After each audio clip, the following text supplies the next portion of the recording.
Hello Minecrafters! Welcome back to my experimental redstone world. Hey look, achievements. Alright. So, today I'll be showing you my latest invention. I've dubbed it the Bi-SCaTR system. Bi-SCaTR stands for Bi-directional Static Cart Tripwire Repeater. And basically it's just an evolution of what I showed you in my previous video. After I did that video, I uploaded it, and within an hour of it being published, I made it obsolete. This is the static cart repeater, unidirectional prototype, so it can only broadcast one way down the wire. But it serves its purpose.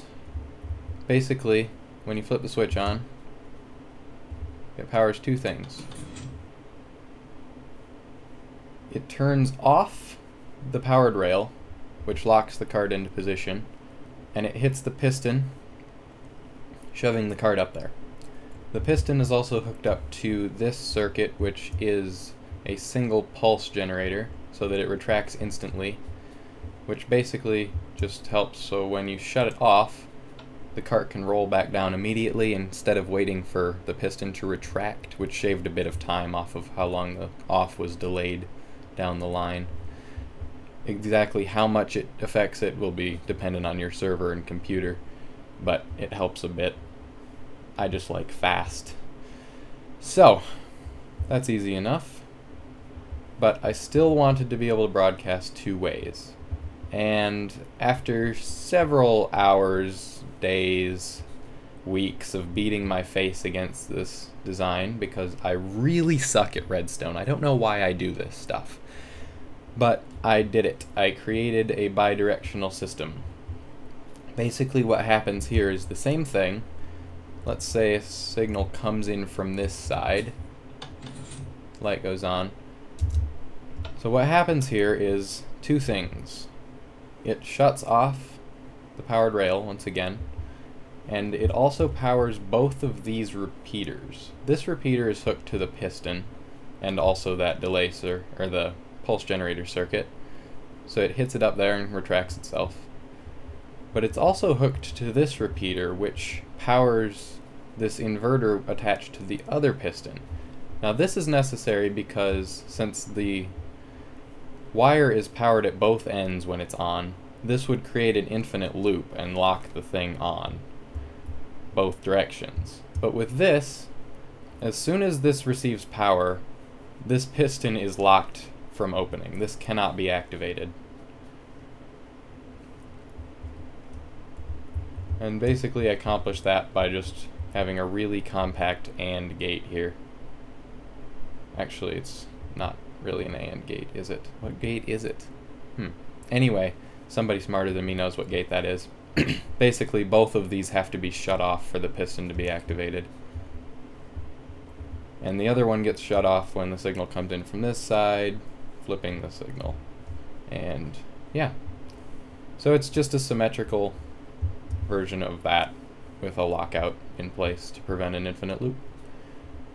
Not too terrible. I'll upload a tutorial on building it separately from this one. I just wanted to show you that it's working.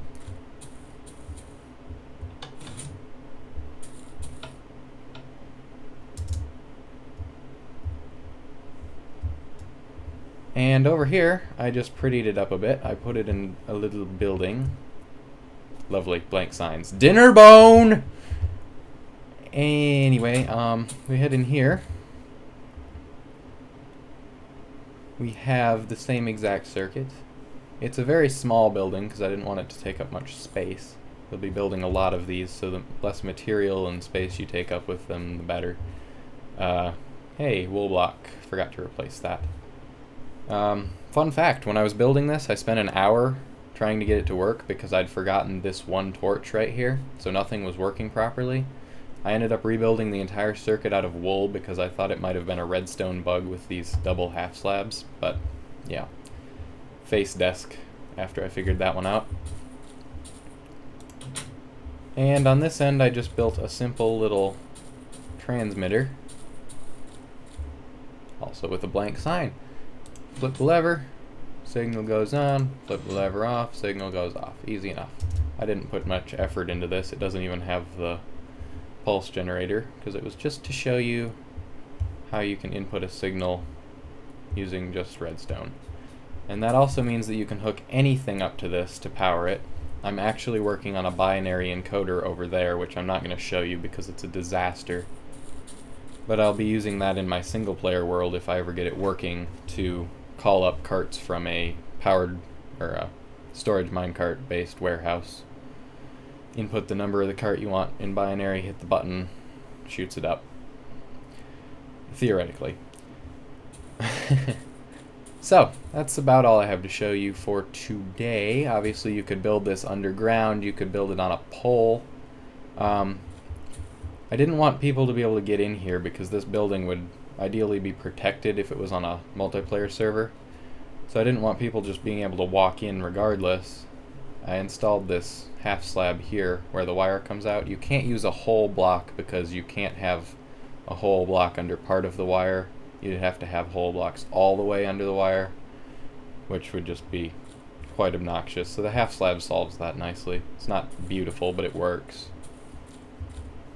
And I think that's just about it. Yeah, like I said, I'll upload a tutorial on building this in a bit, or tomorrow, or whenever I get around to it. But until then, that's all I have for you. Have a fantastic day, night, indeterminate time period. See you next time, and thanks for watching.